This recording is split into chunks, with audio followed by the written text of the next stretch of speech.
You may be familiar with buying a cryptocurrency and profiting when the value goes up.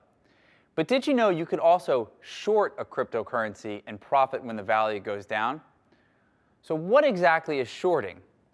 Shorting is the ability to borrow a crypto asset, sell it, and then buy it back at a lower price. You never really own it, you've just borrowed it, and so that gives you the ability to buy it back lower. For instance, if you borrow Bitcoin and you sell it at, let's say, 10,000, and the value of Bitcoin drops to 5,000, you've just made $5,000 in profit.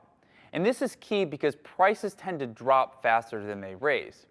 Now, how exactly would you short Bitcoin? First, you have to locate an exchange that you can trade on margin, because on exchanges that you can trade on margin, they allow you to borrow Bitcoin. So the next thing to do is you just borrow Bitcoin and then sell it. And that's what shorting is.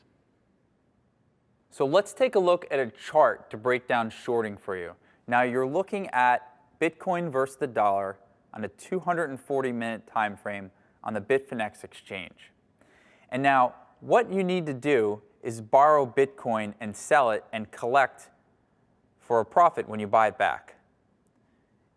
If you were to sell Bitcoin when this moving average crosses, when the 20-period moving average crosses below the 50, right here at 11,000, and buy back here at 6,000, you would collect a $5,000 profit. So this goes to show that you can not only profit when prices go up, but it's possible to profit when prices go down. So that concludes Section 5.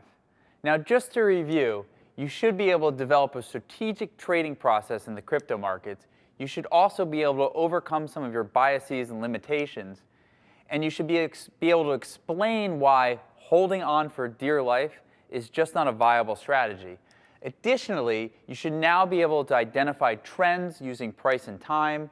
You should be able to summarize why the trend is always your friend. And finally, you should be able to draw trend lines.